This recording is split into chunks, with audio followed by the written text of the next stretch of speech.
You're listening to The Joe Cronin Show. What are we talking about? I don't know. What's up, wrestling fans? It's Joe Cronin and Justin Bailey. And it's... Whoa, he's pooping. He's pooping. There was no monetize this tonight, so... But once I started feeling better from my migraine that was insane, by the way, we just started talking, and I'd figured we'd start talking about wrestling. I don't know why. And you should go. We were talking about Justin's channel, so everybody should go subscribe to it. So I'm going to bring that up right off the top of the show right now before we get talking about anything. Go check out Justin's channel. At the end of this video, I'm going to tell you about it, and a link to it's going to pop up on the top of the screen. Are you dying? People, you're infamous now for swallowing cock on the show. It sounds like I have not swallowed a cock on this show. I want to be the first to say that, but I'm willing to tonight if we have to. You'll suck it. You'll suck me. Whoever. You got to start thinking about doing anything. When you have a second kid, it's kind of like, I'll do anything. Yeah, all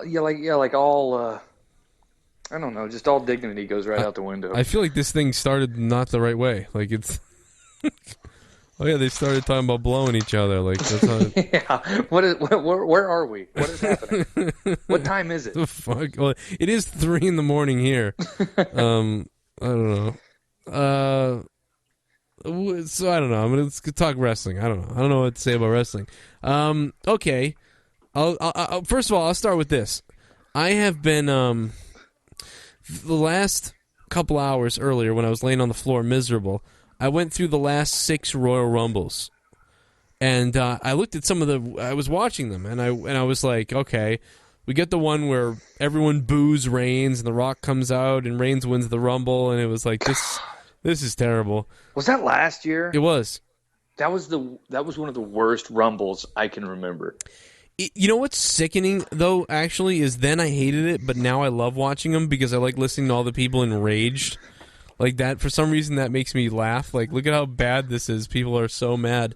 But then I watched the one from the year before when Rey Mysterio comes out 30, and that's funny because everyone's booing and everything. It's so bad, and it's did they think Batista was going to go over with everybody? It's really weird. And that was a shit Rumble too.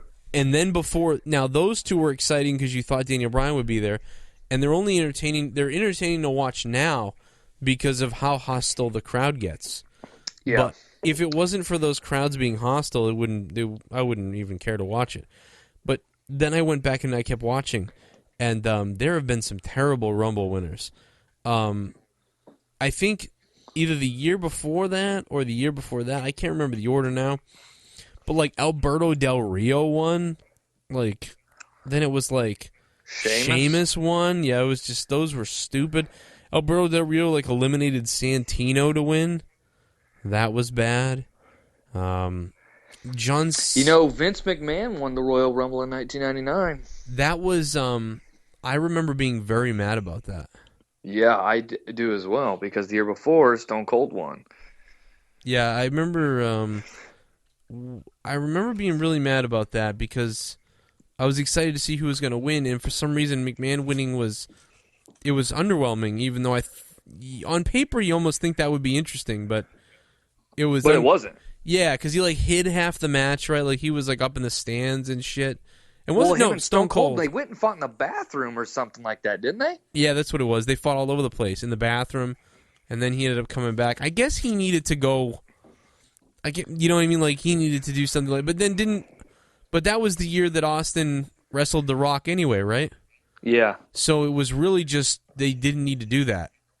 There was no.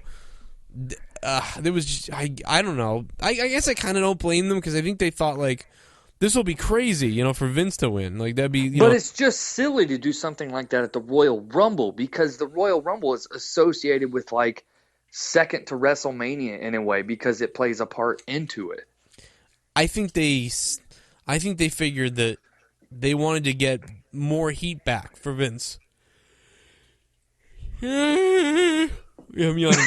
Yeah. You know what time it is. Yeah, I know it's 3 a.m, but no, we all know it's too late to be doing a podcast now, don't we? It is. I don't care. I'm going to put it up anyway. Fuck it, we're gonna do it. I think Let's see where this goes. they were like, well, we need to get as much heat on Vince as possible. So like they had to get the heat back, because Stone Cold won the title and gotten the best of McMahon a bunch. So maybe they thought like, let's get the heat back to put the odds up against Stone Cold again. I mean, so I sort of get it, but I remember we all remember how great the Vince and Stone Cold rivalry was and how all the amazing things they did and so much more good than bad. But if we'd been doing a show like this back then, like people always say, oh, you suck the dick of the Attitude Era and you just Attitude Era, da da da da. We would have hated on this back then. Yeah, we would have crapped on this. And we would have, and then the other thing that you would have crapped on would have been the freaking, it was me, Austin, him being the higher power. That was the other thing that we would have, I think, crapped on. Well, we also would have crapped all over WrestleMania 15 because that, to this date, is one of the worst WrestleManias of all time. Critically. Really? You think so?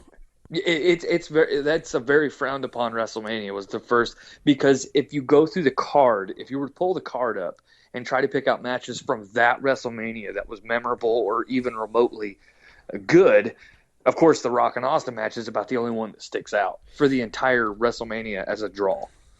All right. And it may be because I was so excited about it then, but it was it didn't. I don't know. I guess I wasn't that bothered by it. I suppose. But it wasn't like. Yeah, well, a lot younger. We're not. That's what I'm saying. Back then, if we had this show, then we would have hated on it. But back then, as you know, at our ages, we loved it because it was just WrestleMania. You know what? I know what it is. First of all, on paper, it looks like it should be pretty good. On paper, it looks like it's pretty good. And actually, it was good. I don't think it was like horrible. But you're right. No matches like blew it away. It was almost like everyone had to come out and have a match. Like it's like, okay, guys, come out, have the match, and then the match ended, and you're like, okay, But I all right. So just to make it simple, I mean, Rock versus Austin. Obviously, that was a pretty good match. Good, yeah. It was a pretty good match. It was the worst out of the three they had, but it was still good. Yeah, you're right about that. I still like Shawn. I like Shawn Michaels versus Stone Cold the year before better than that. Yes, that was a good match. It's simply the fact because of how bad Shawn's back was at the time that match took place. Yeah, he looked like he was dying in the fucking match. I still think the best of the three matches between The Rock and Stone Cold was probably 19. Yeah. When The Rock won. The last one, yeah. Yeah, because the other one was stupid when Stone Cold just beat him down with a chair to end it. That was annoying. Well, because he joined the Authority and they turned him heel in his fucking hometown. Like, that was really going to go over well. That was so horrible. But anyways, you were going over the matches. What else did they have? Okay, so the 4-way Intercontinental title match was annoying because... Well, it wasn't annoying, but it was not as good as it could have been because it was just too many people. Like Goldust and Val Venus and Ken Shamrock and the Road Dogg. And the Road Dogg had his best matches with Billy Gunn, against Mick Foley and Terry Funk. Yeah, the dumpster match, yeah. Yeah, those guys had their best matches as a tag team together. And so, Ken Shamrock had a couple okay matches in singles too. And Goldust, has had a few okay matches in singles, but these are all kind of guys who are good at wrestling, but don't, they're not gonna have these amazing matches. None of them are. Val Venus, Goldust, all of them. They're all this middle ground talent that I don't see any one of those guys carrying the Intercontinental belt to get to the world title. Yeah. So they just kind of had a big little, a match. And so there you go, 4 people in a match. So that takes away right there, 4 people in a match. Unless it's amazing, it's not memorable ever. Yeah. Before that, Billy Gunn versus Bob Holly versus Al Snow.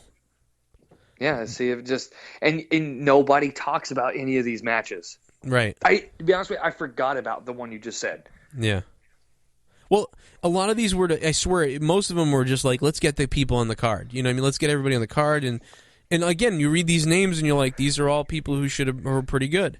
So because the Intercontinental Fatal 4-Way, that was when Shamrock had the title. Is that right? Yes. Okay. See, I remember that match. Did he retain? See, I don't remember. Well, it was no. I don't remember either. I think the Road Dogg. Actually, I think the Road Dogg either had it or ends up winning it. Okay. I'm pretty sure the Road Dogg wins it. That pretty much just explains our point. But yeah, what else was on that? Like, you know what I mean? So Billy Gunn versus Holly versus Al Snow. That's a hardcore match.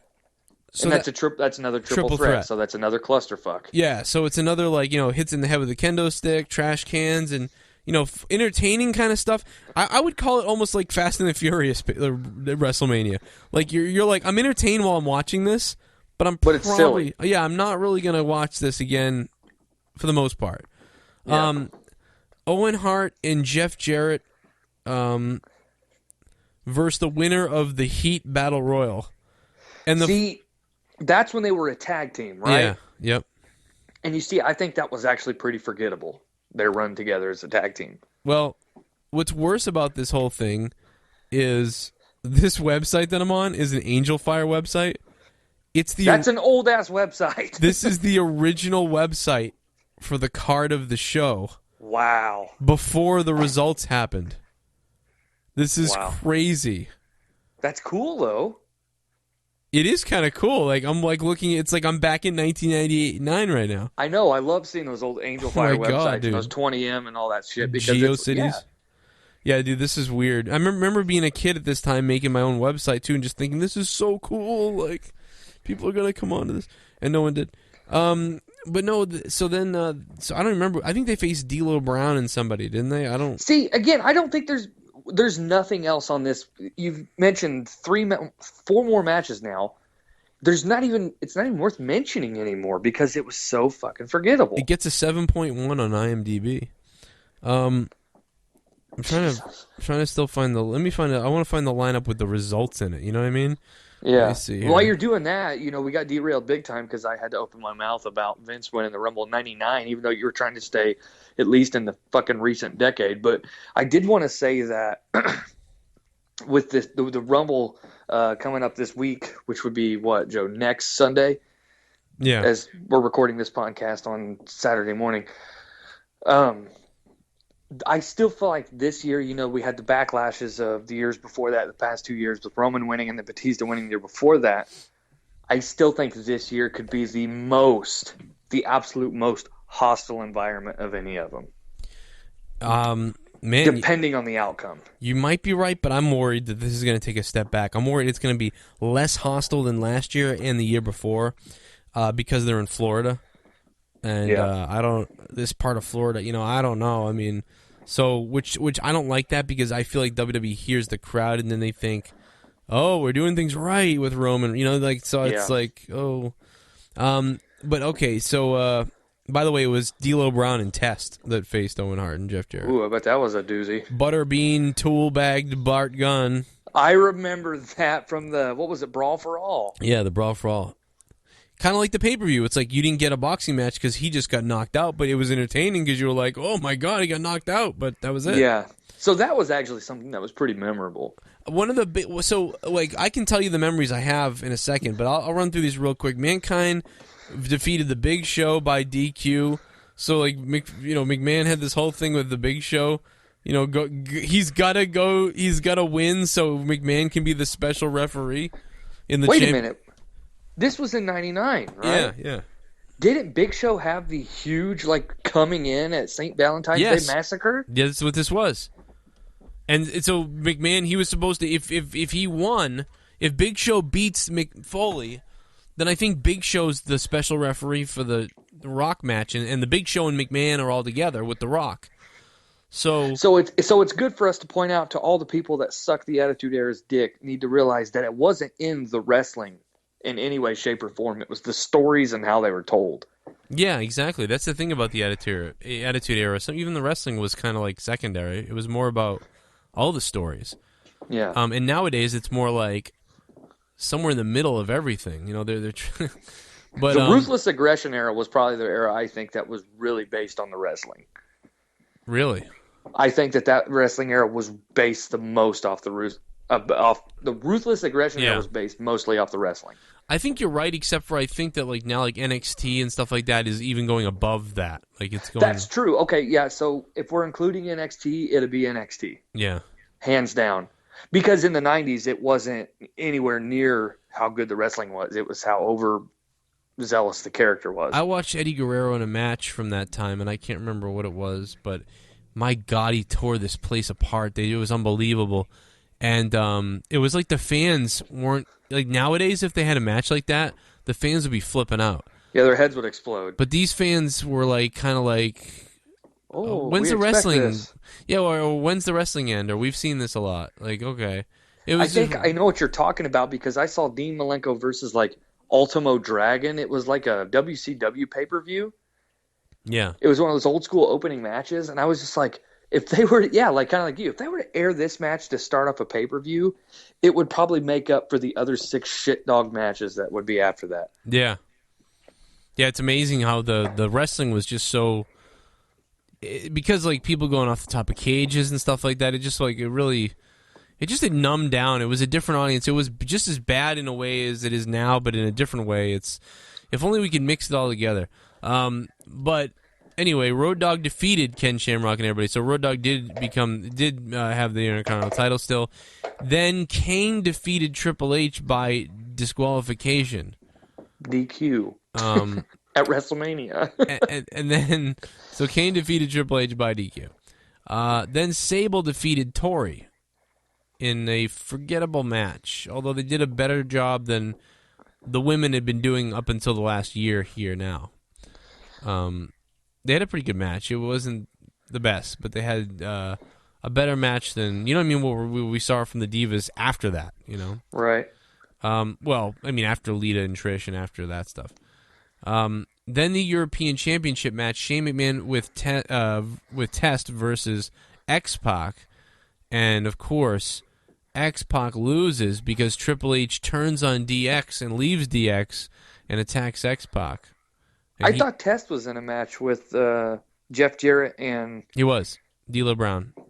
So he did double duty that night? Yeah, Test then showed up later to be in the corner with Shane McMahon. Wow. Because Test had joined the corporation.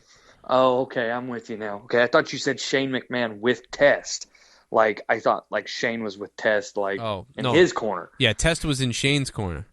I'm with you now. And then Triple H comes out like he's going to help X-Pac, but he attacks X-Pac, and now he joins the corporation.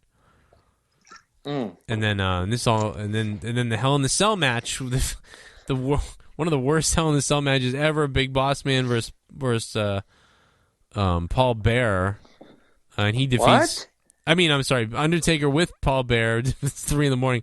Undertaker with Paul Bearer defeats Big Boss Man by hanging him from a fucking thing.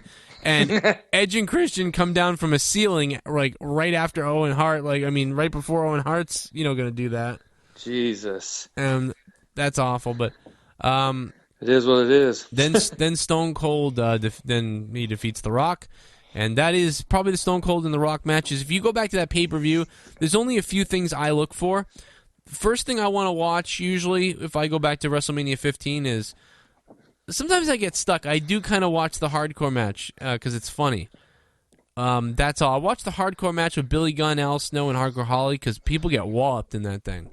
But then I watch Butterbean Knockout Bart Gunn because it only takes 2 seconds. Right. And then I like to watch Mankind getting chokeslammed through those chairs. He gets a double chokeslam. He gets a chokeslam through 2 sets of chairs, and which is dumb because Big Show gets himself disqualified like an idiot. Right. Because he could have been the referee and he gets himself disqualified like purposely almost, and you wonder like, what's he doing? And then McMahon comes out and slaps him, and that's kind of fun to watch. And then really that's it, except for I like to watch Triple H turn on X-Pac and join the corporation. That's shocking. And he reunites with China. So that's... Okay, so here's my question. Yeah. Well, if we go back to WrestleMania 15, let's say me and you are doing a show called like WrestleMania Warp Zone, where we go back in time and review WrestleMania. Yeah. If we had to review just one match from every show, obviously we're going to do Rock and Austin, right? Yeah, I would. Right, I would do the WWE. That's all you care about is in the end. That's what we care about is the Rock. Okay, that was kind of like the thing I was getting to. Like, I think that like if we go back in time, or if we were just like today, be like, yeah, WrestleMania 15. Oh yeah, that's the Rock versus Austin. What else happened on it? I don't know. You know what I mean? It's just like there's a lot of WrestleManias that are like that, though. Even there are a lot of WrestleManias like that. You're just like, oh, the main event is all that really. Let me see that, and that's it. So here, let's do a quick quiz, right? So let me put you in the ringer here, okay? Let's start off easy. We'll start with WrestleMania 1. Go. What do you remember? In WrestleMania 1, I remember the main event: Hulk Hogan and Mr. T and Roddy Piper, and I also remember Tito Santana leading off the event. Okay. And so I always remember Tito Santana he was really flying off those ropes, man. And back then the ropes were really loose, but I can remember him and I know after listening to stories that Vince wanted him to go out there and wake everybody up. Yeah. He was bouncing off the ropes, and he was facing that guy who had a mask on. I don't even remember who it was. There was a lot of matches on WrestleMania 1 that people don't realize happened because they were very forgettable. But people always remember WrestleMania 1 because of the main event. Obviously, the shit with Cyndi Lauper, with Moolah and all that. So let's go to WrestleMania 2. Now, here's a great example of forgettable WrestleManias. What do you remember from WrestleMania 2? Is WrestleMania 2 the WrestleMania where they had a couple different locations? Yes, that was the one where they filmed different matches in different locations. Live, by the way. Okay, and that's also the Bundy one, right, where Hogan was in the cage? Yep. With Bundy. Okay, so I remember Hogan in the cage with Bundy because I remember the big blue fucking cage, and I remember, wanting Hogan to win and hating Big King Kong Bundy, and to this day I still think King Kong Bundy's a bitch, a fucking idiot who called Bret Hart and Shawn Michaels talentless hacks. It's like, you're a moron, you fat idiot.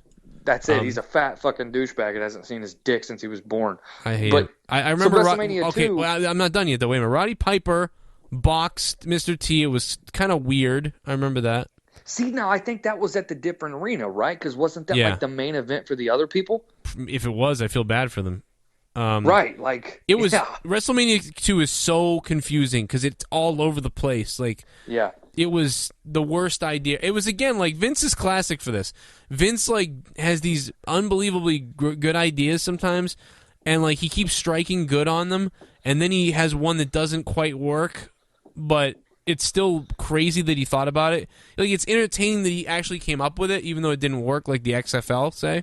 He always does this. God. He hits a home run. He hits a home run. He hits a home run. He goes, "I'd like to try to hit a home run with a green bat on fire," and then it doesn't really.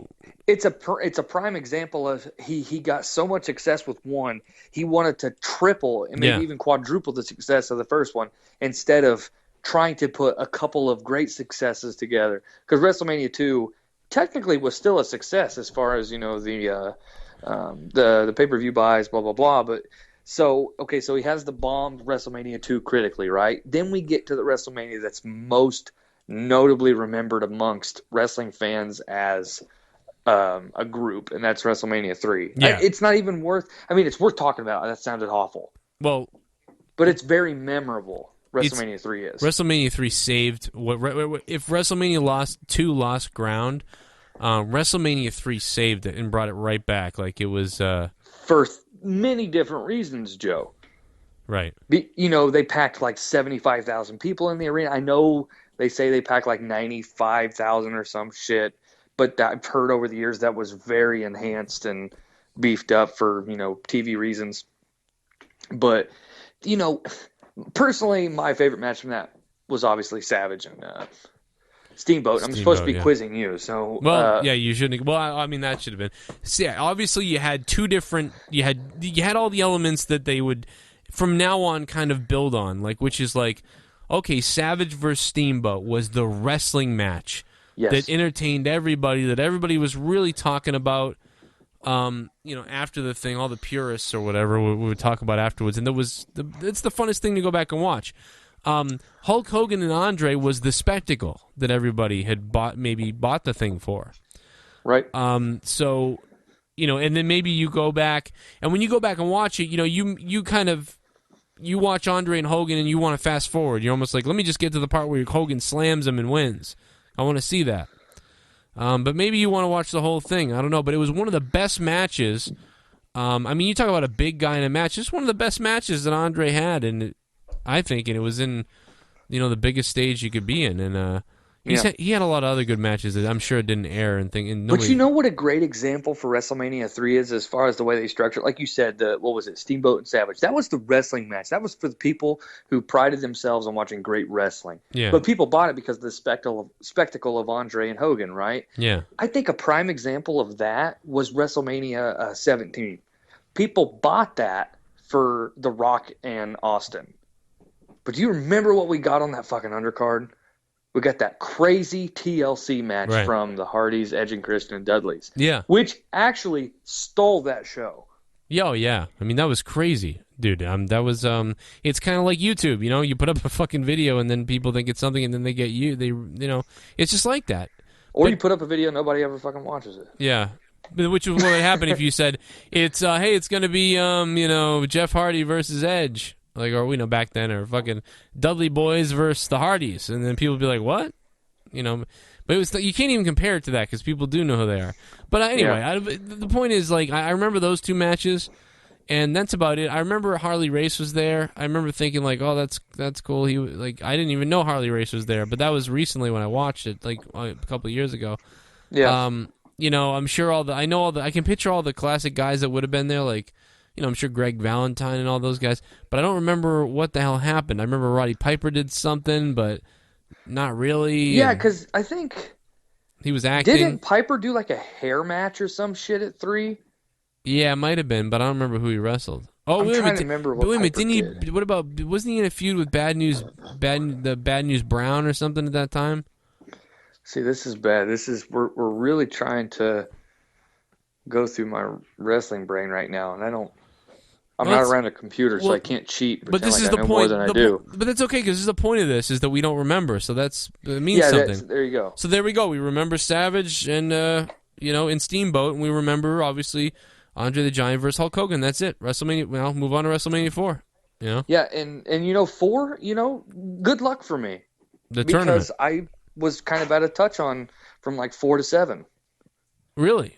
So why were you out of touch on those ones? Show now. Why were you out of touch on those ones? It just didn't. I was really, really young, and I've probably gone. Yeah, but how the hell do you know about the other ones? Just because of history?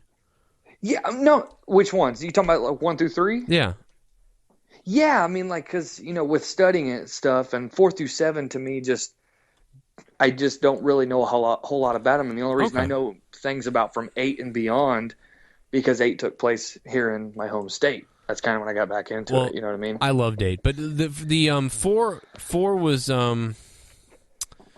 4 was a long one. I think it was just like the other ones. It was a real long one. I mean, you had basically the tournament. Wasn't 4 the tournament, Joe? Yeah, is the Macho Man, and, Ted DiBiase, who obviously just on the show, Ted DiBiase. There was a while that people thought he was going to win the title. He thought he might. They told him he might win the title, and then they didn't do that. But Ted DiBiase did an amazing job wrestling like 3 times or 4 times or whatever it was that night, and just him and Randy both. Oh yeah, these guys. I mean, you really believed it. Other than there's a few King of the Rings that have been like this, but this was a great tournament because you were like, even if you didn't like Ted DiBiase or didn't like somebody. You just believed that they did work that hard to get there in the end. Mm-hmm. And now you either like this one or you don't like that one. And, Hogan, ends up coming out to help him at the end after everything goes down. But that was a fun thing to watch. It almost doesn't feel like WrestleMania, though. When you watch it, it almost doesn't feel like it's WrestleMania. It feels like they're just doing a pay-per-view event from the Trump Plaza. Yeah. And that's what it feels like. It's very strange. Of course, Bobby Heenan, Gorilla were great back then. Jesse the Body and those other WrestleManias. That was an entertaining thing. But the commentary is so good through all these WrestleManias. Is one thing you got to say. Of course. I think this might be the Battle Royal. Maybe there was like a Battle Royal. Are we moving to 5 now? No, this is 4. Okay, 4. Okay. And there's I think Bret Hart. This is the one where Bad News Brown wins, and Bret Hart didn't win, and he breaks Bad News Brown's trophy into pieces. I think that's this WrestleMania. And he flips out, and he's heel. Bret Hart's heel. He's wearing the blue tights, and he starts smashing Bad News Brown's trophy after he wins. I think that's what happens. Bret Hart attacks him, I think. I just don't... I think something like that happens. I don't know if Bret Hart is face or if he's heel, but as a kid I remember thinking that he was heel. Because that was like a mean thing to do. It was not nice. And then the rest of the show is literally... Almost the rest of the show is around the tournament. Yeah. Because there's no other... I think the whole thing is tournament because there's like 14 guys in the thing. And I don't remember a damn thing that happens other than Macho Man winning the title. So there you go. There's WrestleMania 4. Macho Man wins this big tournament. And that's where I'm at, too. I'm at the same juncture as you. Like, all I remember was Macho winning at 4. Now... What about 5? Now, is that the Hogan and Warrior one, or was that 6? That's 6. But 5 is the first WrestleMania I ever saw. Okay. I never will forget it because... Macho Man and Hulk Hogan, the mega powers collide. And I'll never forget because the music comes on at the beginning, and that's what attracted to me to the damn thing, was when I got in the video store because Vince McMahon comes on like, the mega powers collide, WrestleMania. Like, he goes just crazy, and like they crash into each other on the screen and explodes. And it's so funny. Macho Man thinks, Hulk Hogan's trying to take his girl and all this crap, and they get in this big feud, and now they're going to wrestle for the championship. A year later, Hulk Hogan kind of helped Macho Man win it, and a year later they're fighting each other. They're enemies. Yeah. Yep. He wants to win it from him. So arch enemies, by the way. Hogan bleeds in that match. I think it's one of my favorite, maybe one of the best Hulk Hogan matches there is. There's not many, fans. No. It's the top 3. It's the top 3, maybe top 5, top 3. I think top 3 Hulk Hogan matches ever. The Rock and Hogan is up there with it too. That's because the best one in my book, personally. Yeah, I love that. But it's a great match. As far as we'll get there, though. What else happens? As far as what else happens, I know that. I know that the commentary again was good. Bobby Heenan. I know Shawn Michaels and Marty Jannetty were there. The Rockers were there, and they were taking on. There was something weird. It was the Twin Towers. Yeah, it was the twin. It was the Big Boss Man, I think, and then Hakeem. Jesse the Body would always. The way he said Hakeem was always funny to me. Hakeem. And I think the Rockers lost. I know that much to Sean's disappointment. This was also during a time that there was a rivalry with Beefcake and Brutus the Barber Beefcake and the $1 Million Man, and I remember that. I don't remember again who wins that match. I think it was pretty good though, because the interaction with Ted and Beefcake, those two had good chemistry too. Yeah. In fact, I think Ted gave... I don't remember anything about Brutus the Barber Beefcake unless it was in a match with Ted DiBiase, to be honest. So I'm the same way. That's definitely saying something about Ted and maybe Beefcake too. Well, I remember a lot more things with Ted DiBiase than I would with Beefcake. Yeah. I remember a lot of things with Ted DiBiase. But as far as Beefcake, I'm kind of with you in that agreement. Yeah, I only remember when he was on screen with Ted. Yeah. I know that... I'm trying to think of other people who were there. I know that Rick Martel did something with Tito Santana. I don't remember what he did, but I know Tully Blanchard was there. Yeah. I remember Dino Bravo around that time, and I'm trying to think of everybody else, and I really can't. I can only just see flashes of them there, and I can't picture. I know that there was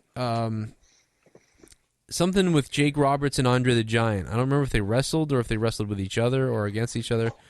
I couldn't tell you. For all I know, they blew each other. I really don't know. You know what? I know what it was. It was Jake Roberts and Andre the Giant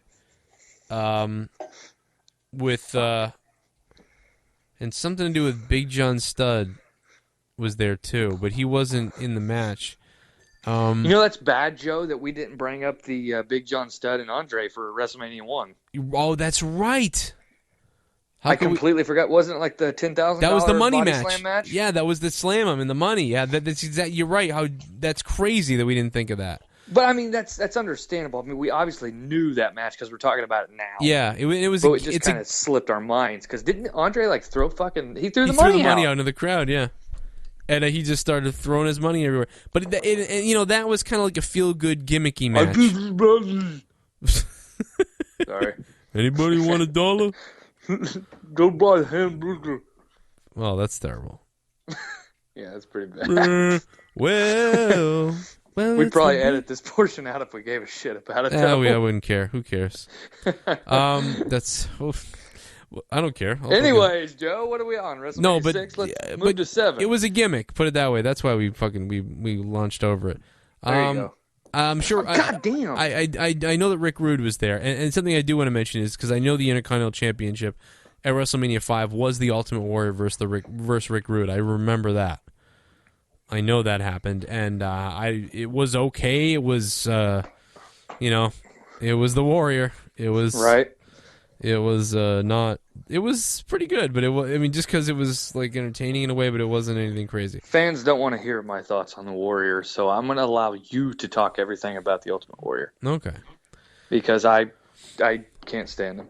Well, I did. Well, there you go. And then the Hulk Hogan versus the Macho Man. So that's what we remember about 5. This is the greatest thing. Trying to remember WrestleMania. That should be the name of the show.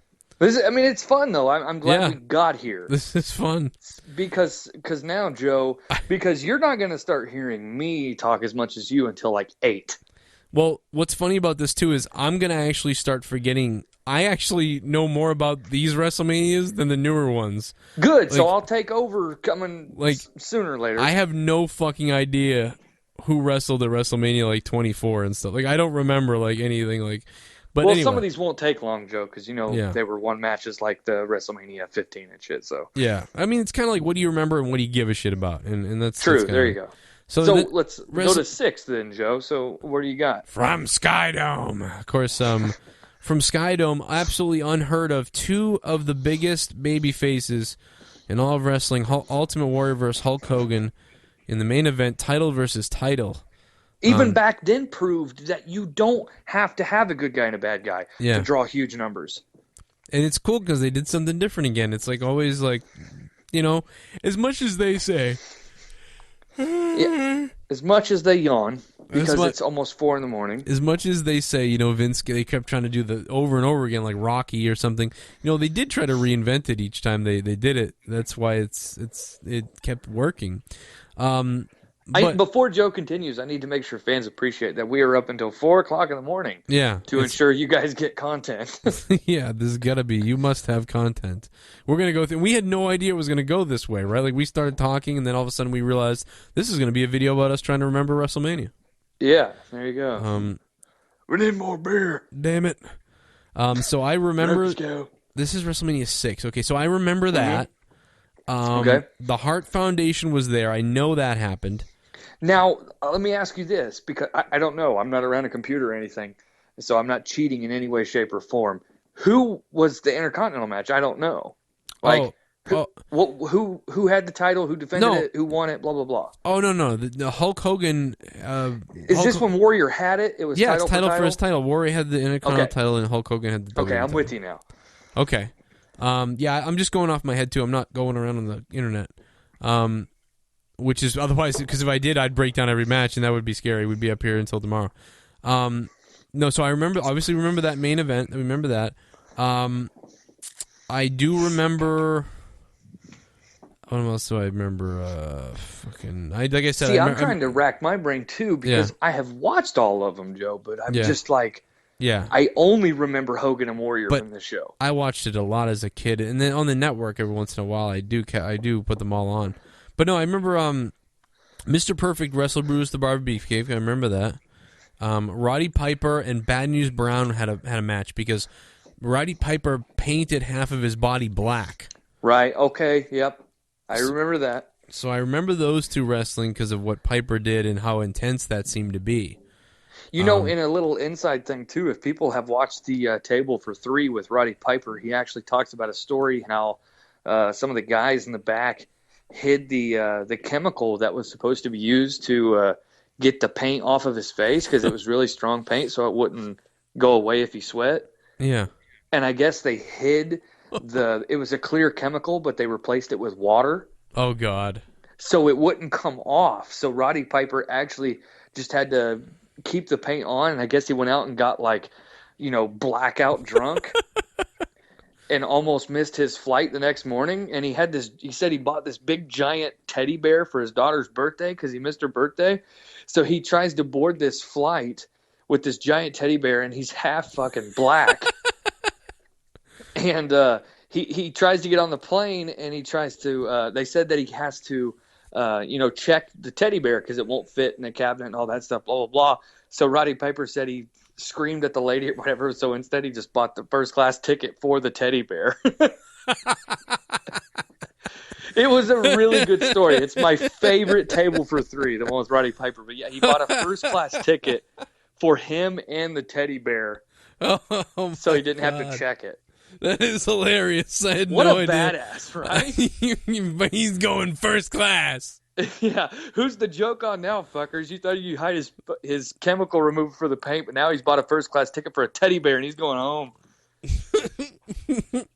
Anyways, so back damn to funny, WrestleMania man. 6. I can't wait to watch that now. I can't believe I missed that. Oh, Joe, it's the best one. It's him, Paul Orndorff, and Gene Okerlund. Oh, God. Oh, it's fantastic. It's the best table for three in my book, personally. All right, I don't remember anything else about that WrestleMania except for the Heenan family. Like Haku and all them. Right. I remember that, and then that's it. That's really I remember. Oh, I know something because the Macho Man was there. I thought the Macho Man must have had a match.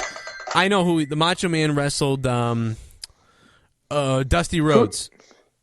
Oh, okay. And was it a match? A good match? I mean, it was entertaining because I think this was the one where Dusty Rhodes had Sapphire with him. Maybe like it was like an interchangeable thing. Okay, so no, I know what it was. Macho Man was heel, and he got Sherry with him at this time. okay. So Macho Man had Sensational Sherry, and God, I love Sherry. it was Elizabeth, Dusty Rhodes, and Sapphire. So it was interesting. It was a good thing. It was a fun match to watch. I'm sure it was entertaining, because Dusty Rhodes was not a good wrestler, but he was very entertaining. Whoa. What, did I say something? Wow, wait a minute. I personally never thought that Dusty Rhodes was that great of a wrestler. I Whoa. thought he was very good in the ring as far as, Don't backpedal. ring awareness and, as I'm far just as, like... kidding. I never... I didn't... You know where I'm at, though, right? Like, he wasn't... He wasn't the guy that was going to do tons of suplexes and elbow drops and stuff like that. No, he was just entertaining. He had a lot of charisma for his size. That's kind of what I was getting at. Like, he had a lot of charisma. He knew how to work in the ring. He just knew how to talk so good, too. Like, and just everything he did like that was great. No, Yeah. I know what you mean. I don't want people to think I hate Dusty Rhodes because I love him to death. He just wasn't... What he did outside the ring and inside the ring made up for his lack in actual wrestling ability. Oh, right. Okay. You're stuttering, so you don't agree with what I'm saying here. No, I think it's the way you're saying it. I think that Okay, I think you're talking about. better. I think you're talking about Dusty Rhodes, the way that maybe you should be talking about like the Warrior. Okay, so no, not even comparable. But it's Dusty Rhodes could wrestle circles around the Ultimate Warrior. But that's what I mean. Like it's coming off. It almost comes off like, are we talking about Dusty Rhodes or are we talking about the Ultimate Warrior? Okay, well, I apologize. So, let me break it down here real quick, and then we'll move on. Dusty Rhodes cutting a promo, unmatchable. Dusty Rhodes getting people into the match inside the ring, great. Taking bumps, taking what guys have, doing whatever little bit of offense he does is great. But as far as his arsenal is, as far as his wrestling arsenal, not wide, not big. Yeah.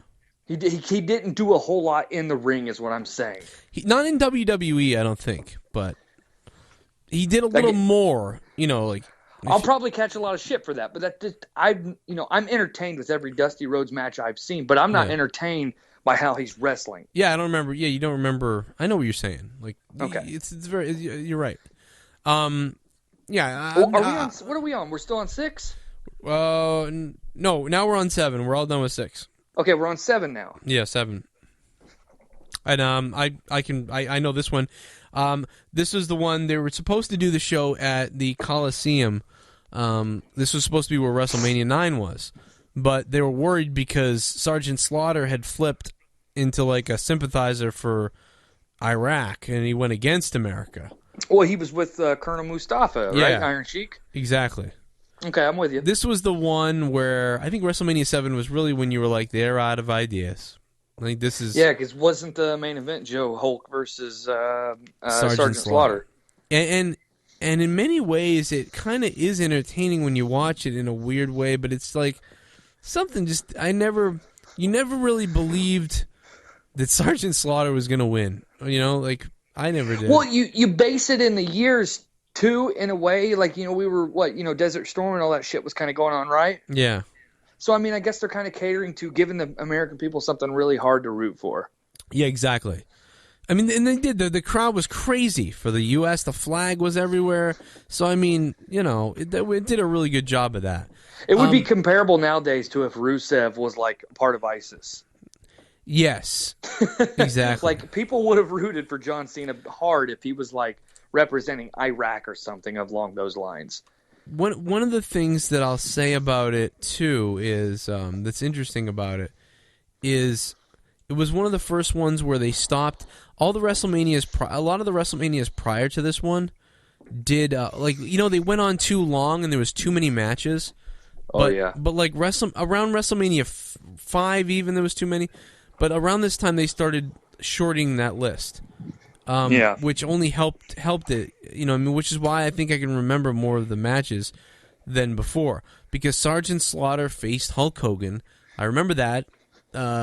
Ultimate Warrior faced the Macho King, Randy Savage.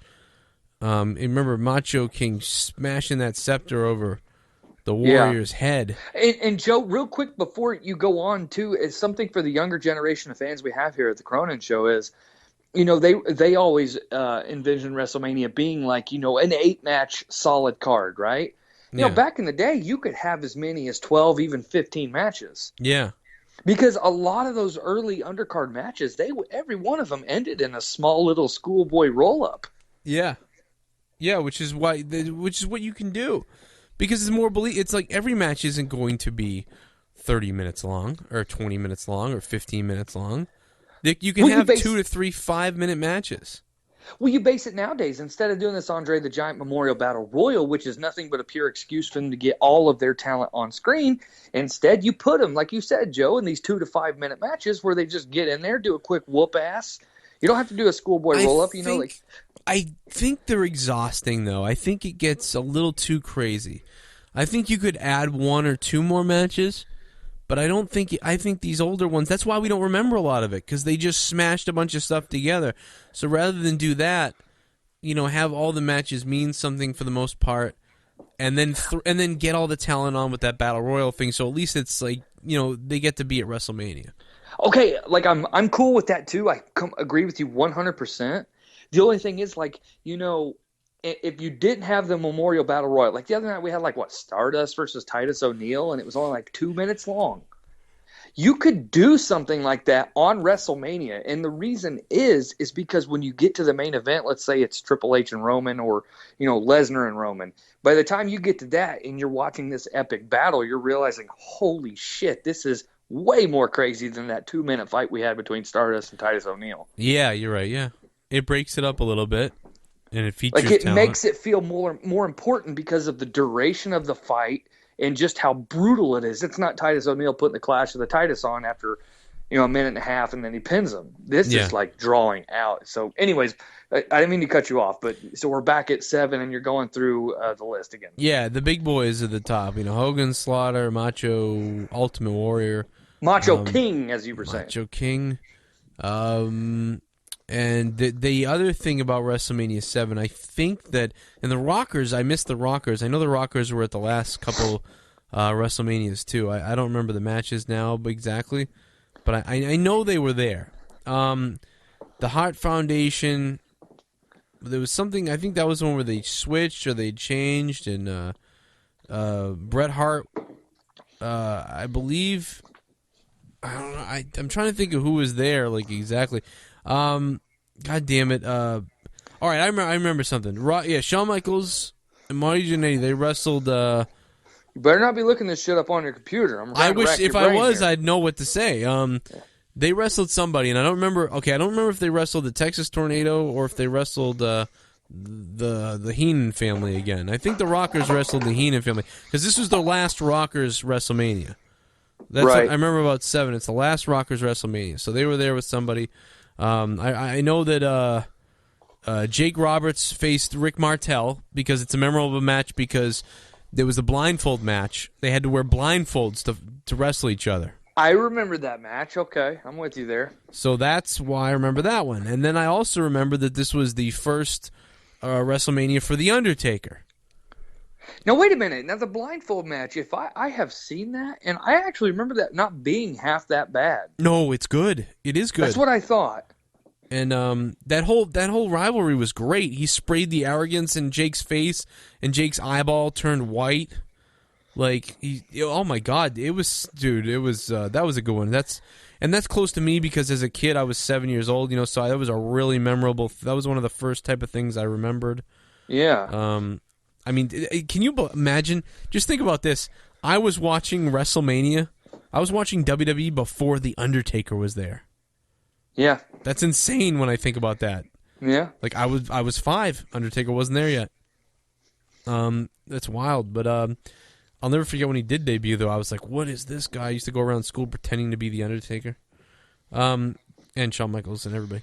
But no. So there you go. There's that. I'm trying now to think of. That was memorable. I think this is the one where Ted DiBiase was there, and I think Ted DiBiase had his rivalry with Virgil. Like he had a match against Virgil because Virgil, whatever, he was pushing him real hard, and the people got behind Virgil. They were going with that kind of like money thing and slave type of thing that was really, getting people angry at Ted. So I remember that. I remember Jimmy Hart being there, but I don't remember what he did. And that is all I can remember. The Legion of Doom was there too, because they were there, and I don't remember who they wrestled, and that's all I can remember. Everything else I can't remember. So back to the original point of what we were talking about too is you're having glimpses of the show, like you said with the Legion of Doom. You don't remember who they fought, blah blah blah. But you mentioned already the matches you really remember. So right. So now we're on to 8, Joe, and I can finally join the discussion.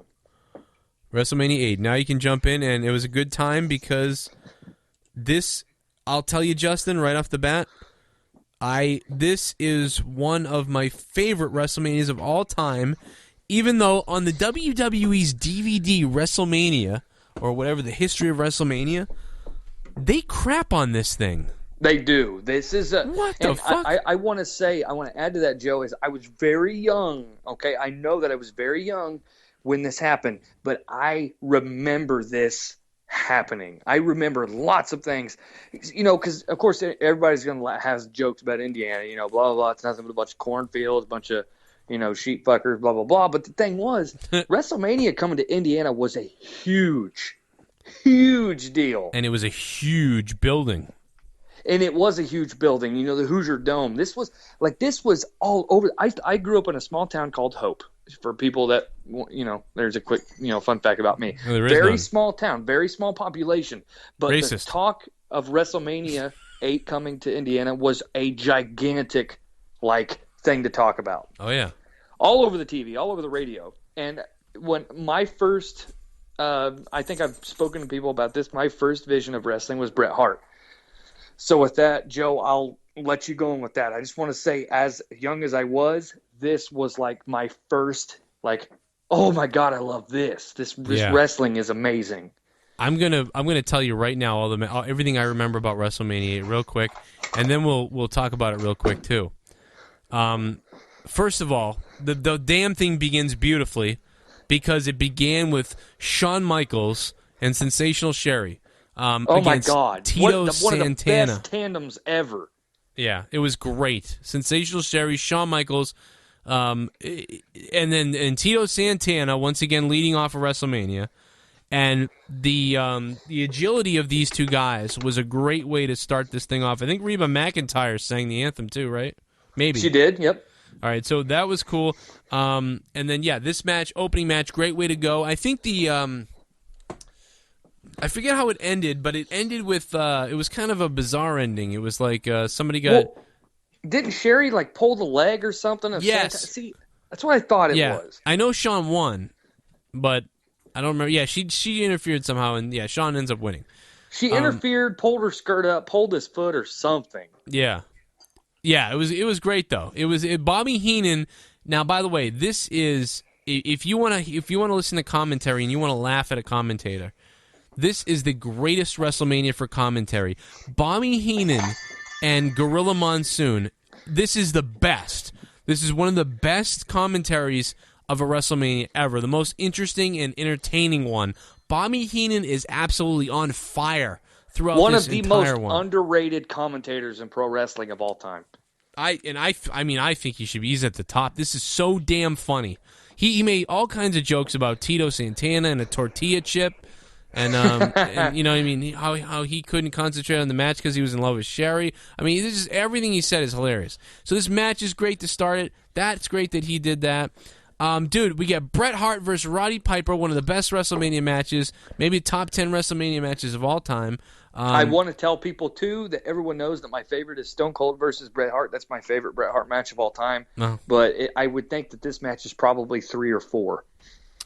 Yeah, no, it's for me. It's up there. It's right behind that one too. It's maybe even I don't know, man. It was so good. Roddy Piper and Bret Hart Intercontinental Championship match. There's blood. There's a great wrestling match, psychology, interesting story, competitiveness between two baby faces, pretty much, with Roddy Piper kind of playing a little more of the heel, but more just himself, really. Well, I just want to talk about this match a little bit because, obviously being the Bret Hart fan I am, I try to dive into every, huge match he's had and realize it for what it is. And one of the beauties of this match, Joe, was Roddy Piper was coming right out of the 80s. And that's what everybody recognized him for, was for his run in the 80s, the crazy guy he was. But like you said, this was kind of babyface versus babyface. Yeah. Yeah. So people, you had the fan base that was behind Roddy, but you also had people realizing who Bret was. And this is one of those matches where I have a lot of the respect I have for Roddy Piper, the respect I have for him today is because at this time in his career, he, in that match of all matches, busted his ass to make sure people knew who Bret Hart was. Yeah. Yeah, he really did, man. He threw himself all over the place in that match. And you're right, he did the intensity, everything. Everything about this match was so good. I mean, the opening, the dialogue between the two before they went out to the match was a little bizarre. But for some reason, you were just so interested in it. They made you interested in it, and I couldn't figure out why. And Bret Hart will tell you that this match is his second, if not his first match of the one he most respects and enjoyed the most. And, of course, the other one being him and Kurt Hennig, I think it was SummerSlam or some shit, for the Intercontinental title. But this is one match that Bret looks at as one of the greatest of his career. Yeah, I would say that match, the one you just mentioned, and then I think maybe even WrestleMania 10 against Owen, I think would be his top 3 or something like that. Yeah. Just because of that. But this, so that happened. The match is really good. I mean, we could do honestly, we should do a separate video on the match itself. We could do that. I've done that, I think. But Undertaker wrestled Jake Roberts, and it was so good because there was a lot of build-up to this match, too. There was a lot of build-up. These guys were kind of friends before in a dark way, and then Jake tried to get smart with the Undertaker, and the Undertaker was like, I'm the fucking Undertaker. And then so Jake's trying to beat up the Undertaker, and he keeps coming back, and the Undertaker ends up tombstoning him out of the ring, outside the ring, and that's it. I'll never forget that, man. I'll never forget. Oh, that was a big deal, man. And Heenan, it's the way Heenan and Gorilla, but really Heenan sells that he's terrified of this Undertaker, and not in a cheesy way either. It's just, dude, I want to go watch it right now.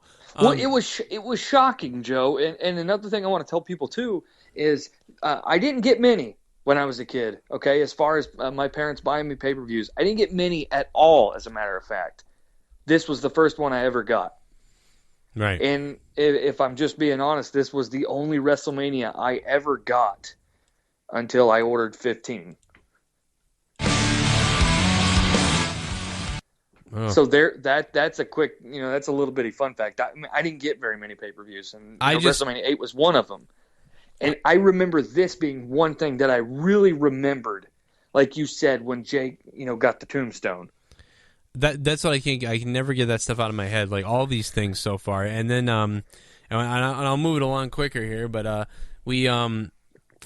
never forget, obviously, the ending of the show, which is, Sid Justice had pulled Hulk Hogan out of the Royal Rumble, and then Hogan got all butthurt because they were supposed to be friends.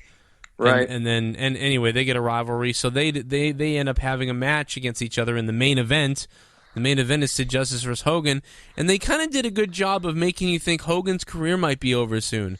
And Sid Justice saying, "I'm going to end Hulk Hogan," and you're like, "Oh man, this guy really is big and everything." As a kid, that's what you're thinking, at least that's what I was thinking. And I loved the opening to it because it was like you got to see two different matches, because the opening, Hogan's coming out to the Real American song. People are really pumped up about it. And then Sid tries to attack him while Hogan's on the outside pointing at him and doing his thing. And Hogan hits him and does this whole thing. They leave Hogan's music running, and he ends up throwing, beating up Sid and getting the better of him and throwing him out of the ring. His music is still playing, and it was just this unbelievable Rocky type beginning to the match. Hadn't even started yet. And then of course the Papa Shango comes down and they have a smosh ending, but the Warrior returns. And that was like, holy shit, the Ultimate Warrior's back. And then you look at him and you go, is that the Ultimate Warrior? That guy looks like he's a lesbian. But it really was the Ultimate Warrior, and I was excited as a kid. I was really pumped up for that. So, and I was interested in all the other things that we've mentioned here today. I was an 8-year-old, and I loved the Piper Bret Hart thing, and as I got older, I would love it more because I'd get the wrestling more. But and another thing too is, Joe, that I really recognize with this show, because again, it was my first experience with ordering a pro wrestling show, blah blah blah.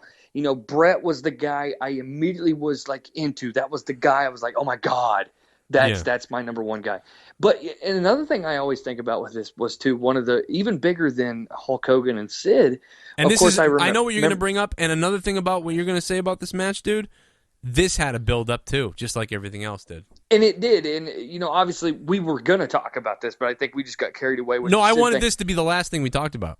Yeah, because it was the most important by a long shot. Yeah, and the match, it was Ric Flair versus the Macho Man Randy Savage. Ric Flair had recently just won that crazy Rumble. I can't think. I'm just thinking of Ric Flair being like, "We're gonna show your old lady's picture all over the place." You remember that? They got a picture of Miss Elizabeth? Yeah. He's threatening that they're going to show a picture of her naked. Fucking Ric Flair. Add on top of the whole thing that they're threatening that they have a photo of the Macho Man's wife undressed. Here's a funny thing too to think about, Joe. Here in Indiana, one of the things too about that match. Yeah. Was all the promotional posters. Yeah. Everyone would assume that it was the ones that they see for the video was Hulk Hogan and Sid, and then Macho and Ric Flair. But believe it or not, I can recall in the newspaper and stuff, the big article or the big picture was actually Randy and Rick. Yeah. To help promote it, Hulk Hogan and Sid was obviously it was a spectacle thing. Yeah. But I remember more seeing pictures of Flair and Macho Man. Yeah. Yeah, I mean, I suppose you would, especially where you were too. But they were there to sell. They sold everybody, dude. That's why I don't know why this isn't talked about as one of the biggest manias. I don't either. I don't root for it just because it's in my home state. But this was a very important WrestleMania. It really was good, and it's not. It's considered like a downfall type of thing. And who did Owen wrestle? Because Owen was also in his goofy ass weird attire, but he wrestled somebody. Skinner, too. I think didn't he wrestle? Maybe he might have wrestled Skinner. I think. But it was a really quick match. I remember. Oh yeah, I'm sure it was. But I remember that was how I found. I recognized Owen Hart for the rest of my life after that one match. Yeah, no, absolutely. I know Tatanka was his first WrestleMania. Don't remember who he wrestled, but I remember it was his first WrestleMania. And Owen Hart, I believe, I'd bet money that it was Skinner that Owen Hart wrestled. Yeah. And then after that, I don't really remember what else happened. But in the end, though, I think me and Joe would both agree if you're going to watch any match from this show, it needs to be Brett versus Roddy. Yeah. And then after that, I would say it is Macho Man versus Flair because of the intensity and the anger. And beautiful match. Match it's one of the great. Best brawler matches you'll ever watch. And between two guys who don't always do that, but it's think nowadays the fucking insanity as far as their characters, Macho and Ric Flair. Right. The two personalities of those guys, that match actually happened, if people have forgotten.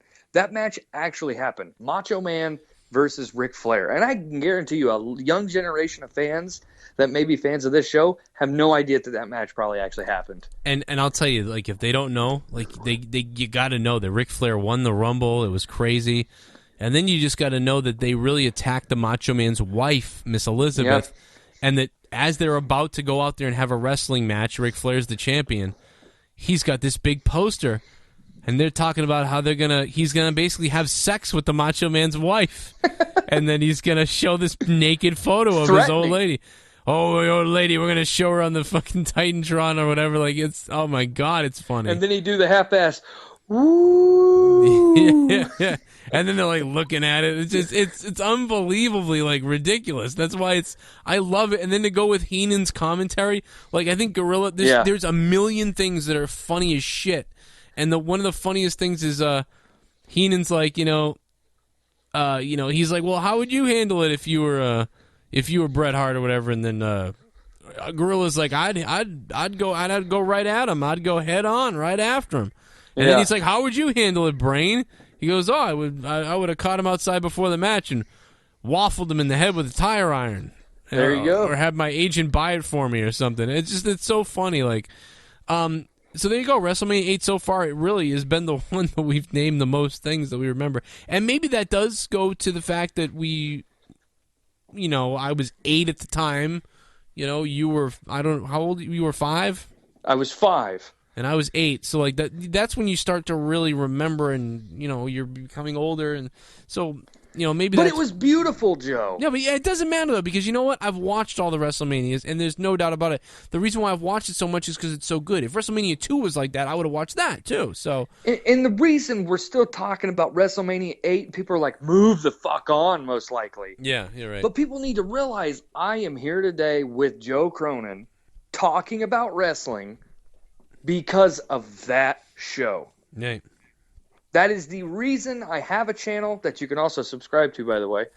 That is the reason that I am here today talking wrestling is because of that show. And we can now move on to WrestleMania 9. I think they're all done in segments. The first 5 WrestleManias are all kind of like a culmination of each other. Then 5 to 9, but now we're getting into 9. And 9 is...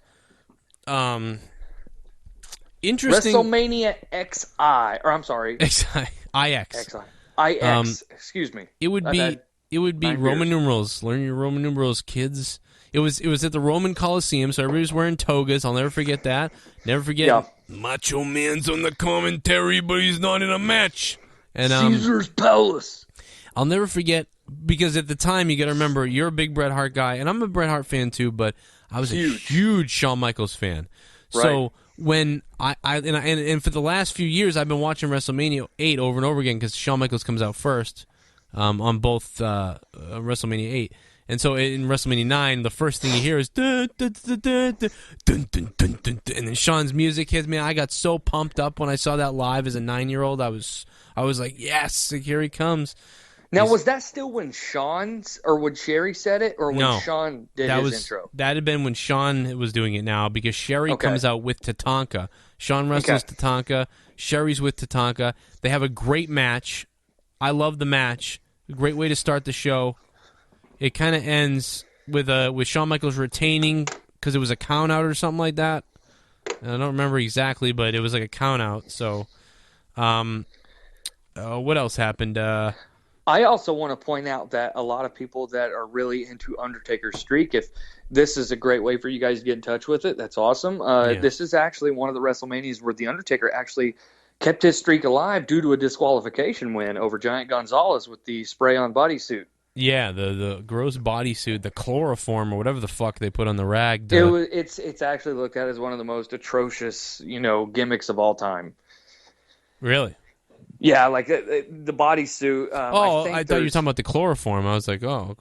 No. The bodysuit itself, Yeah. like the Giant Gonzalez gimmick in general. Yeah. With all the fucking fur and shit like that. But yeah, I mean, this was His balls. this was this was a disqualification win for the Undertaker. But this was a disqualification type of WrestleMania, if I remember. I mean, this WrestleMania, like, Shawn wins by like a count out or disqualification. The Undertaker wins just like that. Undertaker gets a win because great Giant Gonzalez gets disqualified. Yeah. Great Khali. I know that Doink the Clown in my favorite Doink the Clown appearance ever. It's my favorite Doink the Clown anything. He wrestles Crush. He's the bad Doink the Clown. So it comes out like dun dun dun dun dun dun dun dun. It gets all dark and shit. That Doink the Clown was awesome. I love the evil Doink. He has another clone Doink comes out and hits Crush in the head with a fucking mannequin arm or something. And then Doink the Clown wins because he cheated with his double. So that wasn't a DQ, but it was kind of nefarious means. Right. Friggin' Crush loses. I remember the Steiner brothers debuting against the Head Shrinkers. They kind of had a pretty good wrestling match, a tag team match. They had a pretty good kind of... Yeah, it was pretty good. Yeah, it was okay. It was. Razor Ramon wrestled Bob Backlund, and Bob Backlund used to be, the big WWE champion, and he just gets buried by Razor. It was almost like, Bob, we'll do you a favor for all the years you wrestled for us. Come out here and get your ass. It just goes to show you how bad Bob Backlund was. He was also the dude that lost in, 10 seconds to fucking Diesel? Yeah. I mean, poor Bob Backlund. Yeah, he looks like me in the friggin' WrestleMania. I remember. He's like just looks out of place. Yeah, Bob Cronin. So Money Inc. versus the Hulk. By the way, Joe, I did bring it up. Money Incorporated. One of the greatest fucking tag teams of all time. The Megamaniacs versus the Megamaniacs, man. They get the by the way, I think this match ended in a disqualification. Did they just leave? Didn't they just walk away? Money Incorporated? Yeah, they left, and then they gave their money out to everybody. Okay. So there's another disqualification, another bizarre thing. And then another bizarre thing, Lex Luger uses his metal forearm or whatever in his thing and hits Mr. Perfect in the head with it. He's not supposed to use it or something, and he takes it off and he hits him in the head with that metal thing in his arm. Or supposedly he's got some metal plate in his arm or whatever. So then I remember Mr. Perfect going after trying to find Luger afterwards. He looks like an angry pig. And he ends up finding Shawn Michaels in the back, and Shawn Michaels has cowboy boots on and blue jeans, and it's really funny. And then of course the main event is Yokozuna versus Bret Hart. It's okay match, for what, but it's Yokozuna. But Bret Hart does a really good job of making this thing look believable with this gigantic freaking dude. And then of course there's a cheating, and Bret Hart loses because he gets the salt thrown in his eye. Hulk Hogan comes out to come help him or whatever, and then all of a sudden they put the belt up on the line, and then Hogan ends up winning the title in the weird, shocking deal, which I didn't have. And if you listen to Bret Hart interviews, this is one thing that he will you can hear the fire in his fucking voice, because this is one of the moments from his WWE career that he just despises. This would be like if Daniel Bryan was the champion and went into WrestleMania, and then Daniel Bryan was wrestling whoever, and a bad guy, and then all of a sudden Daniel Bryan loses the belt. Roman Reigns wins. And Roman Reigns comes out to help him, and then he goes in and then wins. It's exactly what it is. So, it is. You're right, Joe, because Bret was... Brett is a perfect example, like you said, is Daniel Bryan. Everybody wants Daniel Bryan to be the champion, not Roman Reigns. Everybody at this point, because the year before they saw what Brett did with Roddy Piper. Yeah. They want to see Brett get further and further, and it's a perfect example. Fucking, you nailed that, dude. And not everybody wanted it. I think the crowd on TV did respond to Hogan because it was like, you know what I mean? Because they knew him. Yeah, and I think that like it's just like now where if you go to a certain area, the crowd would have responded to Reigns. If you go to a certain area, they would have been mad.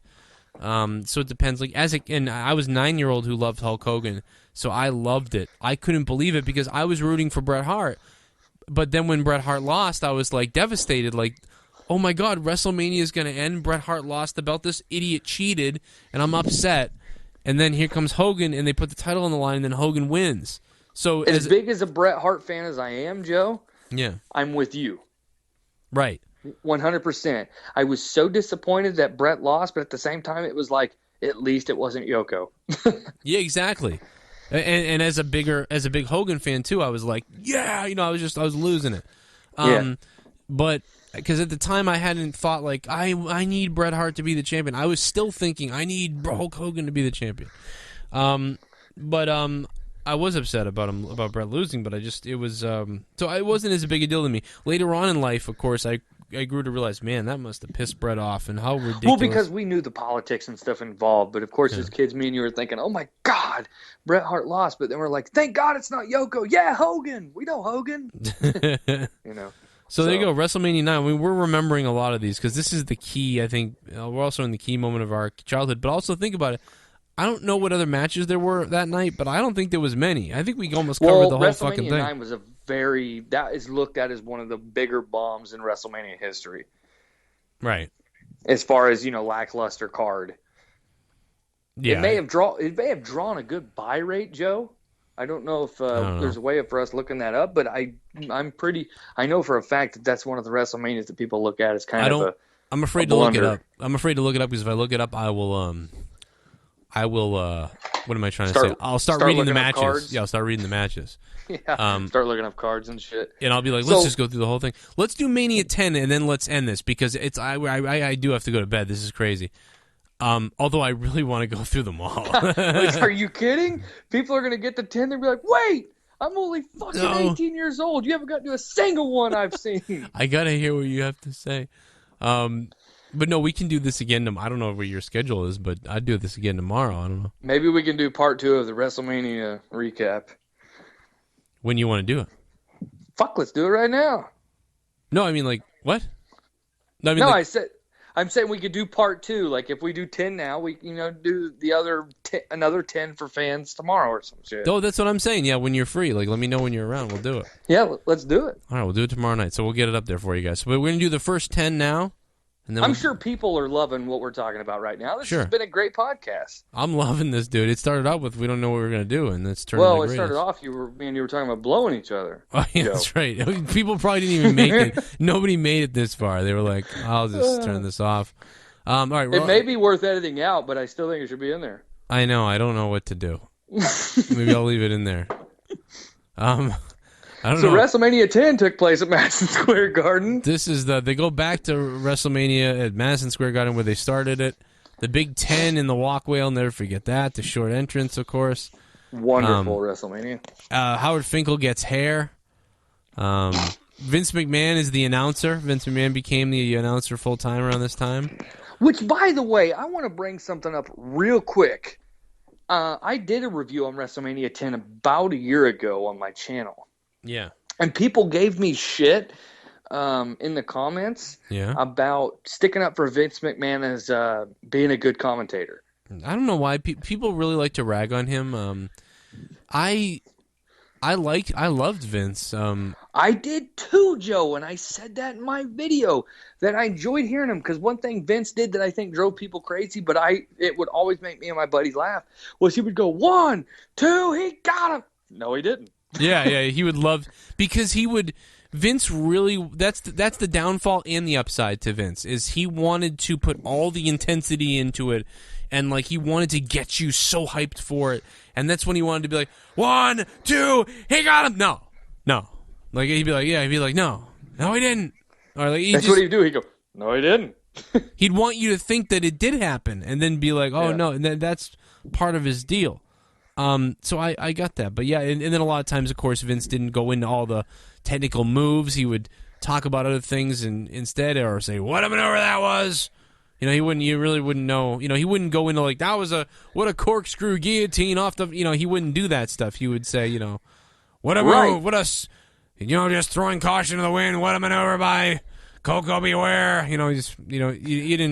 But the difference is it, like you're saying, is he's commentating on what's happening. He may not know the technical term for what move is being executed, but he's commenting and giving great emotional response to what is happening. And he also keeps it in layman's terms, and of course, some real wrestling purists won't like that, and I get that.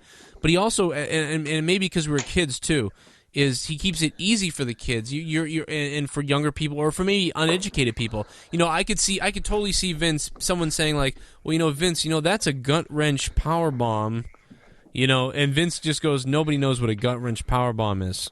Right. Do you think that matters if I call that a gut wrench?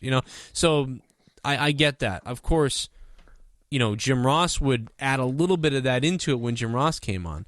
Jim added a good spice, but I think the thing with me, we're kids, and when he's doing the 1, 2, and he got him. As kids, we're going, yeah, and then he'd say, no, he didn't, no, he didn't. We're like, oh, yeah, exactly. We're holding on to every fiber of Vince's response, right? And that's why he did a great job. I think there's so many good commentators in the WWE over the years, and Vince was one of them. It's anybody to say he really was. I loved it. I hated it when he went away. There was a while when I was like, "What? What are they doing?" I miss Vince, but I missed Heenan and Gorilla, and I got mad at that. And then I missed Vince and Jerry. I thought Vince and Jerry Lawler were so good. And then now I miss Jerry Lawler and JR. So and Joe, help me out here. Michael Hayes used to commentate with Vince, one of my favorite commentating teams of all time. Really? But Michael Hayes went by a weird name. It was like, wasn't it Doc Hendricks? It was Doc Hendricks. And Doc Hendricks and Vince, I loved that tandem. Yeah, I thought they were funny. But I'm with you. I think Vince and Jerry Lawler was a great tag commentary team. But anyways, sorry, I didn't mean to cut you off. Go off on that rampage. Speaking of that, I just wanted to state it. It's Vince and Jerry Lawler in this WrestleMania too. We talked about the sign. Little Richard was there. I could tell you the whole damn pay-per-view. I know this one for sure. Owen Hart, Bret Hart open up the damn thing, have a good match. Hey, President Clinton was in attendance as well. Oh yeah, that's right, with IRS and $1 Million Man. That's funny. They didn't get to be in the 10-man tag either. There was supposed to be a 10-man tag, but Shawn Michaels and Razor Ramon they kept telling them to go home, and they didn't want to. Unbelievable. Razor, I remember being a kid and being like, "What happened to the 10-man tag? What happened? Why didn't that happen?" And it was because Razor and Shawn just wouldn't. We forgot about it later, didn't we, Joe? Well, oh yeah, I didn't. It did bother me. No, as a kid, I was like, "Why didn't that happen?" Oh yeah, sure did. I mean, it just goes to show you why people, little kids nowadays love it. They love seeing lots of bodies, lots of entrances. Yeah, and I just remember them arguing in the back, and they were like, "Well, I guess we're not going to have the 10-man tag because they can't decide the captains." It was like, what the fuck does it? What? But I remember as a kid, a 10-year-old being like, "What?" Like that didn't make any sense to me. They couldn't decide the captains, so they didn't have a wrestling match. The hell? Yeah, they couldn't decide the captains. It was fucking silly. They should have had what they should have done was had them all back there and run into each other and have a big brawl in the back for a second. And then been like, "Well, I guess we're not going to have the 10-man tag because there's just chaos going on in the back." And that it would have been much better to explain it that way than we couldn't decide the captains. Okay, well, Jeff Jarrett, what do you couldn't figure it out? Bam Bam Bigelow and Luna Vachon versus Doink and Dink. I remember that. Randy Savage versus Crush in a Falls Count Anywhere, and you had 60 seconds to get back to the ring. Now, hang on. I'm glad you brought that up because I thought Crush and Randy Savage was actually a pretty good match. It was pretty good. Yeah, it was good for what it was. It was different. Yeah. They did a good job of making it look good too, not like someone was trying to get back to the ring in time, and it was interesting how there was 2 times where someone lost because they were tied up in this thing too. Crush is tied up in the back, so he couldn't get to the ring. Yeah. Shawn Michaels is tied up in the rope, so he couldn't get to the title and to Razor. And another thing I want to point out too to people when Randy took on Crush on this pay-per-view is, Randy was fighting for his spot to be relevant in wrestling. Yeah. Yeah, And basically the WWE was like, yeah, be a commentator. It's like, but to why? go against somebody like Crush at WrestleMania, he didn't stand a chance to stay relevant because it just, at that point in your career, you have to be with somebody else who's just, if not more, relevant than you. I never, as a kid, even as a kid, I wondered this. I never understood why they didn't do any business with the Macho Man and either Bret Hart for the title or the Macho Man and Shawn Michaels for the IC belt. Why did those matches, why didn't they happen? I mean, I know, they missed something there for some reason. And I know that this was the special guest referee thing where Roddy Piper was a special guest referee. Mr. Perfect was a special guest referee, screwed over Lex Luger. Yep. Jim. Now, hey, did you already mention that Adam Bomb fought on this pay-per-view? No. So you brought me back. Adam Bomb was versus Earthquake. What were you just talking about? Crush. We were talking about Crush and Macho Man. Okay, Crush and Macho Man. But did Adam Bomb fight on this pay-per-view? I felt like he did. Yeah, he wrestled Earthquake. Okay, so he wrestled Earthquake. I want to tell a quick story about that, about Adam Bomb and Earthquake. As a kid, for some reason, when Adam Bomb came out, that was one of the more memorable people that I remember from that show. As a kid, of course.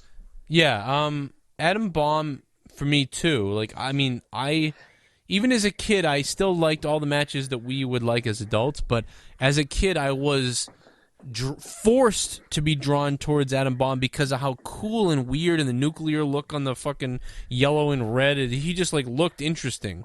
But he also didn't even not have giant sunglasses or something. Yeah, these goggles. Goggles. That's what the word I was looking for. He had giant goggles on. Because there was going to be a nuclear explosion, so he had to have these glasses on. You were just like, Adam Bomb, what the hell? And then he just kind of went away. But as a kid, I was like, oh, he went away because everybody forgot him after, what was it? Mabel squashed him in a King of the Ring qualifying match. Another conversation for another day. But anyways, back to 10. So you had said, what was it, Randy and Crushed and Adam Bomb and Earthquake. I think Earthquake might have crushed him too. I think Earthquake won that match. Did he win that match? Oh, and I think he won it in record time. I swear to God to you, we're going to look that up afterwards. Oh, after this podcast is over, I'm going to go watch WrestleMania 10 again. I swear to you, I think that I think Adam Bomb's his guy, his freaking whatever, the dude that comes out with him, Harvey Whippleman was this guy, his manager, and he attacked Howard Finkel. And when he was attacking Howard Finkel, Earthquake ran out. And Earthquake then attacked Adam Bomb from behind as he was trying to attack Finkel. And they rang the bell. Adam Bomb waffled him. And then Adam Bomb did the tremors and squashed him. And it was like almost a record. So Adam Bomb squashed Earthquake. No, I'm sorry. Did I say that? Earthquake squashed Adam Bomb. Oh, okay. And that's really? And that's at WrestleMania 10 after you've just been building up Adam Bomb for a few months. Here comes Nuclear Guy with the glasses and Adam Bomb, and here comes old-ass Earthquake, and he beats the shit out of Adam Bomb. And you that's said why that Guy never had a chance. They built up Adam Bomb, and they just buried him here. But you know what the funny thing is? They would go a month or two later on In Your House, and then have Mabel bury Adam Bomb to be the number one contender at SummerSlam. So they just buried him. They brought him in, then they buried him a bunch. That's where he went. Which is crazy to me because Adam Bomb had a great physical fucking body and everything and me and you just mentioned as kids, this dude was, when he came on the screen, we were like, wow. But that's exactly what happened. We were like, wow, and then as kids we saw him and he lost. So then we went well, what's the big deal? And so you just subconsciously you were like, I don't care about this really, I guess. And then he went away and you never cared anyway. Yeah. So that's part of it. What the hell Joe, happened? I want to apologize because at the very beginning of when we started talking about 10, you mentioned Brett and Owen opening this show. Mm-hmm. Okay, we did. I don't think me and you got into just how great this match really was. And how great was it when they first started the match and the announcer said, from Calgary, Alberta, Canada, and then it was Owen, and people thought it was going to be Brett. It was funny. Right. But- And another, man, again, we're running out of time, obviously, because it's almost fucking daylight outside. Yeah, and my daughter's birthday's today. And Joe's going to have no fucking sleep, by the way. I just want to say, it just goes to show you as early as how the beauty of portraying a heel and how good Owen Hart was. Oh yeah, dude, he was so good, and what he said to the crowd is funny in the beginning of the match. The whole match is good. It's interesting. Brett has to wrestle twice in one night, twice in one night. On the same night, Brett puts his little brother over in a regular singles match. He goes on in the main event to win the world heavyweight fucking title. Yeah, it really is wild, and the way he lost. It's a great WrestleMania. It is a good WrestleMania, and it's not the best. It's not like WrestleMania 8, but it's just a good WrestleMania. There's a lot of good things that happened in it. There's enough good things that happened in it. Well, we also, we need to talk about Razor and Shawn a little bit here. Mm-hmm. Because this match would be, I mean, it's recognized as, if not the best, probably one of the, it is not probably one of the best, but it's recognized, if not the best, second best ladder match of all time. Yeah. And I know as a kid watching, obviously I mentioned, with you earlier before we went on the air, that Razor Ramon was huge in my childhood. As for a long time, it was Brett and Razor. Those were the two guys I cared about when I was watching Raw or whatever, Superstars and all that. If Brett and Razor wasn't on there, I walked away disappointed for the most part. Watching Razor and Shawn put that ladder match on, because, when you buy a show, you get 10 times more excited because, you're watching something that not everyone else gets to watch. And it's live, yeah. And it's live. So I feel like the Razor and Shawn match was the one where like, oh my God, my friends are watching this, and I am. And this is one of the greatest things that's going on in the world right now. I felt like the Brett and Shawn match. I watched all these by myself, so I'd never got that experience until WrestleMania 14. Right. But I think the Brett and Razor match for the year it was in the time period. Shawn and Razor, yeah. It was way ahead of our time. What did I say? Oh, no, I think I know what you mean. You meant both the matches. Yeah, Brett and I'm sorry, not Shawn. I keep saying Brett. Sorry, Shawn and Razor. Yeah, it was so good, dude. As a kid, I couldn't believe it. Their match was ahead of its time, Joe. Yeah.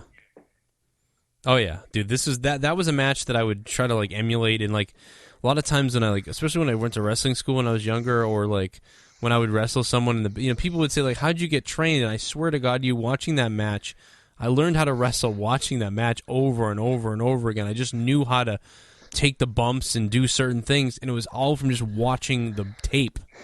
It's so weird. And like, so when I got into a wrestling class with somebody, they said you never wrestled before, you're selling really well. Yeah. And I'd be like, I don't know. It was that match. It was watching that goddamn thing over and over again for like fucking ever. But no, dude, it was so good. It was that I can't even tell. And then Razor, there was like concrete. Razor went in the concrete hard, the ladder. Shawn Michaels gets clotheslined at one point in that match, and he flips over that top rope like a freaking rag doll. He looks like I mean, he does. It makes you wonder how other people have broken their necks, but Shawn didn't. I mean, it's just what he did. We remember it so vividly, Joe, because we were kids, and like we remember every single spot. And it's not like we're watching a highlight reel right now of like what's going on. Yeah. But it's embedded in our brains. And I just want to say, I know I mentioned earlier that, one of the only pay-per-views my parents ever ordered for me was WrestleMania 8. The funny thing is, I actually did get to see this pay-per-view because I begged and probably cried for my grandfather to order this pay-per-view. God rest his soul. But I did get to see this. And I just wanted to point out that when Shawn got his foot stuck in the ropes, and because you remember when Shawn tried to get up and he got his foot stuck in the ropes? He got undone by accident. What's that? You remember he kind of got undone by accident and then then got back in it? Yeah. But I remember when that moment happened, I will never forget for the rest of my life screaming at the top of my lungs for Razor to go up and grab the belt. And when he got it, I'll never forget the happiness that came over me when he won. I wish we could have like video cameras of ourselves then and put them side by side, because I was literally screaming and crying. I was too. No, but I was crying because Shawn Michaels didn't win. Well, I didn't want to admit that. No. That I was crying that Razor won. You were probably crying because Shawn lost. That's what I mean. I was so upset. I was angry. I was like enraged. Now, I will say, because Shawn was the heel, obviously. Yeah. But at that time, I will say, as a kid, I was fucking like flabbergasted when Shawn did the thing where he just got onto the ladder from the turnbuckle and just rode the ladder down on top of the Razor. You know what I'm talking about? Yeah, and rolled away. Yeah. That was one of the craziest. Got to see Shawn's spots. ass in that match too. His ass came out. Yeah, because Razor didn't he pull him off the ladder or something? And then yeah. And yeah. I tell you another spot I remember too, because Razor did it about every fucking match, was when Razor acted like he was going to put the Razor's edge on Shawn and he flipped him over the top rope. Yeah. Dude, I remember as a kid, I was like, oh my God, he's fucking dead. He's dead. The concrete, dude, Diesel was there for like a second, he got kicked out. Yeah. And I remember Diesel yelling at the referee after he clotheslined him. It was funny because the referee's like, what are you doing? It might have been Hebner, I think. And Diesel, yeah, the worst fucking ref of all time. Diesel looks at him and he goes, "Did you see something? Did you see something?" And it's the funniest thing ever because it's like, you didn't see it. He's basically telling me, "Did you see something?" Because it was great. Because like nowadays a heel's like, "I didn't do anything. But it was funny that Diesel was like, "Did you see something? Did you see?" You gotta like, if that's a part that maybe some people don't remember, I think is really funny. No, I remember it. It's cracking me up because for some reason the way you're saying that he said it is the way I'm trying to hear it. You gotta fucking watch it. But anyways, again, we could do a whole podcast on Razor versus Shawn, but let's get to the main event and we'll cut this podcast off because it was Bret and Yoko. Bret and Yokozuna. Finally, the rematch. The way they're almost redoing what they should have done right last year, and they're doing it right this year. Damn it, Yep. And so Bret Hart and Yokozuna have a pretty good match for what it was. The big Yokozuna. Bret Hart's leg is injured. It is what it is. It didn't go too long. It was the right amount of time, I think. Right. Jim Cornette had been there interfering, so it was just an overcome the odds type of story. Bret Hart ends up beating Yokozuna. Yokozuna, in a weird way, though, it kind of does end a little sour in a strange way because Yokozuna has Bret Hart down, and like Yokozuna like stumbles on the second rope and falls. Instead of doing the bonsai drop, he like shakes and falls and then hits his head, and then Bret just kind of beats him, covers him. Which is funny, Joe, and I'm glad you mentioned that because Bret actually really loves this match, which is funny because this match was actually a match that Bret technically didn't really – I mean, he won it, but it wasn't because of the way he fought in this match. It was won because Yoko had an accident. You know what I mean? Which is a little bizarre, but – But as a kid, obviously, I was like, yes! Yeah, I was surprised. The fat ass fell, and then he won, It's kind of like in sports when, like, you're... Like, it's kind of like when the New England Patriots are about to lose incredibly last year, and then the other team throws the ball on the 1-yard line, and somehow they throw an interception, and then the Patriots win. Yeah, or it's like when, somebody in basketball goes up for a huge dunk, and they miss it, but they're still posing like they nailed it, like yeah, yeah, exactly. Or like you're about to win and you turn the ball over. It's just a very bizarre. You're just happy that your team won. It didn't matter. And you know what though, and I think Joe that you made a perfect example is it's like when Yoko lost, like you said. It is exactly like if somebody has a 1-point win and they think. In basketball terms, if they have a 1-point win, they think they've got it won, and they get a little cocky and somebody steals the ball and goes down and wins right at the buzzer. Yeah, exactly. Yeah, I know what you're saying. And it's a beautiful moment because Yoko he thought he had it won. He had Bret. He was already injured when he got in the match. He was going to sit on his face and fucking kill him. And Bret got out of the way and rolled him up for the win. And, of course, the celebration after, it was beautiful. And that was pretty much it for WrestleMania 10. Well, guys, listen, this is pretty much it for our first portion. I think we'll either break this up into 3 parts or 2 parts, maybe every 10 WrestleMania, something like that. But we'll get into it next time, guys. I hope you like the show. Hope you guys can click the like button and subscribe if you've never been subscribed to the Joe Cronin Show. And, guys, if you like Justin Bailey, who's been here with us for an hour and 40 minutes, if you sat through an hour and 40 minutes of this, you probably want to go subscribe to Justin Bailey's channel because it's friggin' awesome. So on the top right-hand corner of your screen right now, there's a card popping up. Click that card. You'll go to Justin Bailey's channel. Subscribe to him for all his podcasts. He reviews Monday Night Retro, doing WCW Monday Night Nitro reviews, which is awesome. It's like the best thing going on his channel. Go check it out. Impact reports, all kinds of stuff on his channel coming up. And it's going to be good. So go click on that and go check him out. The Best There Is podcast on YouTube.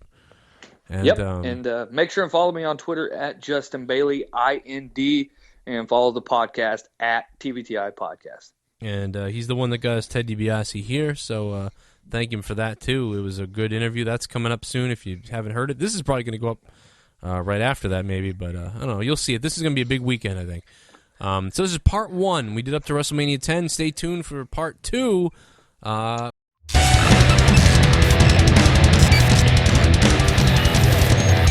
You're listening to The Joe Cronin Show.